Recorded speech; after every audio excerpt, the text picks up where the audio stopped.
आप सभी की इच्छाओं को नमन। पाली राजस्थान से प्रश्न आया है कि मुझे ऐसा लगता है कि मैं अपने घर को केवल मैं ही चला सकता हूँ। अगर मुझे कोई दिक्कत हो गई तो मेरा घर बिल्कुल ख़त्म हो जाएगा, क्योंकि मेरे बेटे, मेरे बहू, मेरी घरवाली पर मुझे भरोसा नहीं है। तो मैं बड़ा परेशान रहता हूँ और मैं बड़ा दुखी हूँ। पाली राजस्थान से प्रश्न आया है। देखिए श्रीमान जी, वहम रहता है। आप इतिहास उठा करके देख लीजिए, बहुत बड़े बड़े पदों पर जो लोग बैठे थे, मरना उनको भी पड़ा, छोड़ना एक दिन उनको भी पड़ता है। या तो आप अपनी जिम्मेवारियों से पहले खुद ही पीछा छुड़ा लो, नहीं तो बच्चे एक दिन आपसे बगावत कर देंगे। क्यों? क्योंकि बच्चों को भी आप मौका दो कुछ करने का। मैं आपको एक वाकया सुनाता हूँ जिसके बारे में। एक व्यक्ति आपकी ही तरह था, वो बड़ा चिंतित रहता था कि अगर मुझे कोई बीमारी हो गई, या मैं मर गया, या मेरे को कोई चोट लग गई, या मेरी नौकरी छूट गई, तो मेरे घर वाले, मेरी बीवी, मेरे बच्चे भूखे मर जाएंगे। उनको ऐसा लगता था वो कुछ नहीं करते और वो कुछ नहीं कर पाएंगे मैं अगर हट जाता हूँ। तो वो इसी उधेड़-बुन में काफ़ी लंबे समय से परेशान था। तो एक कोई संत रहते थे एक जंगल में, तो वो इस परेशानी को लेके जंगल में संत के दरबार में गया, संत की कुटिया पे गया और संत से आराधना की कि महाराज, मेरे साथ ये समस्या है और मैं ये चाहता हूँ कि मैं इससे निकल जाऊँ किसी तरीके से। तो महाराज जी ने कहा कि अगर आप वाकई में ही निकलना चाहते हो तो जैसे मैं कहूँ आपने वैसे करना है और 2 साल का मुझे समय देना है। तो वह व्यक्ति इतना परेशान हो चुका था इन सरदर्दियों से, इन परेशानियों से, कि वो चाहता था किसी भी कीमत पर मैं इससे बाहर निकलूं। तो महात्मा जी ने कहा कि आप ऐसे करिए, जंगल में चले जाइए अंदर, और अंदर गहराई में चले जाइए, फला जगह हमारी एक और कुटिया है, वहाँ पे दूसरे महात्मा रहते हैं, आप वहाँ जा कर के रहने लग जाएं और भगवान का आप अपना आराधना जो भी आपका काम है उसे करें, वहाँ पर सेवा करें जाके।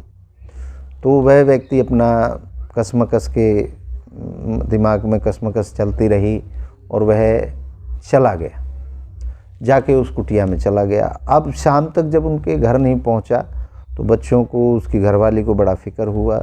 तो उन्होंने रात भर इंतज़ार किया, दूसरे दिन उसको खोजा, कहाँ गया, कैसे गया। तो बड़े परेशान हुए। परेशान होते होते किसी ने बताया कि वो हमने जंगल की तरफ महात्मा के यहाँ जाते देखा था। तो वो परिवार सारा महात्मा के पास पहुँचा कि महाराज, हमारा पिताजी ऐसे ऐसे घर से निकल गया था और वो लोगों ने बताया कि आपके यहाँ आता किसी ने देखा है। तो महाराज ने बोला हाँ आया था, लेकिन वो तो लौट के वापस चला गया।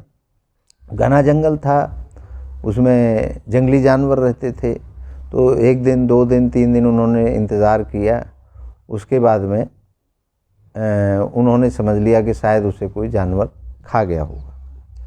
अब उनके जो श्रीमान जी गए थे, जो अंदर महात्मा जी की सेवा में लगा दिए थे, अब उनके एक बेटी थी, एक बेटा था, उनकी घरवाली थी। अब 10-5 दिन तो उन्होंने इंतज़ार किया। उसके बाद वो अपने काम धंधे में लग गए, जो भी जैसा भी उनसे बना। 2 साल के बाद महाराज जी ने बोल दिया था कि आप वहाँ से मेरे पास आ जाना। जब 2 साल हो गए तो वह व्यक्ति वापस आया तो बड़ा चिंतित था ही कि पता नहीं मेरा परिवार के साथ क्या हुआ होगा। वो आया तो महात्मा जी ने कहा कि आप अपने घर जाइए। वो लोग तो मरा समझ चुके थे।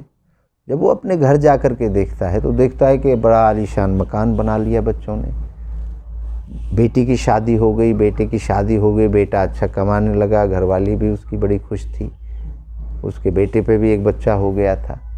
तो इस चीज़ को देख कर के वह आदमी बहुत चक्का रह गया कि ये कैसे हो गया, जबकि मैं इतना कमाता था, इतना भाग दौड़ करता था, इतनी चिंता करता था, ये किसने कर दिया ऐसा। तब उसकी घरवाली ने बताया कि जब हमने आपका इंतज़ार किया 10-20 दिन, जब हमने देखा कि अब कोई है ही नहीं हमारे आगे पीछे, तो हम सब ने काम करना शुरू कर दिया। बेटे ने नौकरी पे लग गया, बेटी भी काम करने लगी, फिर बेटी जवान थी तो रिश्ता भी किया, शादी भी की, बेटा भी जवान था तो उसकी भी शादी की, और हम सब काम करने लग गए। जो अभी तक आपके ऊपर डिपेंड थे, फिर हम सब ने काम करना शुरू कर दिया। तो आज वो अच्छी कमाई कर रहे थे। तो इससे मतलब ये है श्रीमान जी कि आप ये समझते हो कि आप ही दुनिया को चला रहे हो, आप ही घर को चला रहे हो, कल को आपको कुछ हो गया तो ये भूखे मरेंगे, नहीं। जिस तरीके से आप सोचते हैं वैसे आपके बच्चे भी सोचते हैं, आपकी घरवाली भी सोचती है, वो सब सोचते हैं कि हम भी कुछ अच्छा करें। कोई भी आप पे डिपेंड नहीं रहना चाहता, वो किसी को मौका नहीं मिल रहा है, या ऐसा लगता है कि रोटी तो मिल ही रही है, पिताजी तो लेके ही आ रहे हैं, पिताजी तो चिंता कर ही रहे हैं, लेकिन आपके साथ साथ सबको चिंता है घर की। तो आप ये दिमाग से निकाल दें, केवल आप ही अपने घर को चला रहे हैं, हर व्यक्ति अपनी अपनी ड्यूटी निभा रहा है। आप बाहर से कमाते हैं तो वो घर पे काम करते हैं, आपका लड़का पढ़ाई करता है या वो जॉब ढूंढता है, तो हो सकता है उसको जॉब नहीं मिल रही हो उसके तरीके की। और एक अगर आप ये समझते हैं कि आपको कुछ हो गया तो कैसे करेंगे, तो आप डेफिनेटली इस कहानी से सीख सकते हैं कि वो बिल्कुल कुछ ना कुछ आपसे ज़्यादा करेंगे, आपसे बेहतर करेंगे।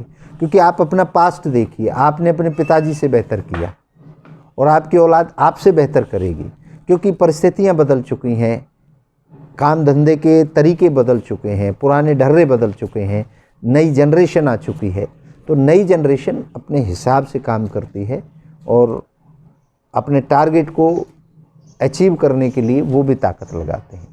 तो मैं समझता हूँ कि आपको इतनी चिंता की ज़रूरत नहीं है और आप आनंद से रहें, और बच्चे अपनी जिम्मेवारी खुद समझते हैं।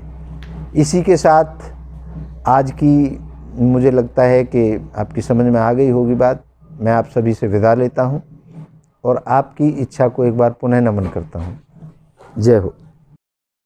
अगर आप इच्छा पूर्ति समाधान आश्रम से जुड़ना चाहते हैं, इच्छा पूर्ति समाधान आश्रम पर आप अपनी इच्छाओं के पूर्ण करने के तरीके जानना चाहते हैं, तो आप हमें संपर्क कर सकते हैं। यूट्यूब पर इच्छा पूर्ति समाधान आश्रम, इंस्टाग्राम पर इच्छा पूर्ति समाधान आश्रम, ट्विटर पर इच्छा पूर्ति समाधान आश्रम, और जितने भी सोशल नेटवर्क हैं वहाँ पर आप हमें फॉलो कर सकते हैं।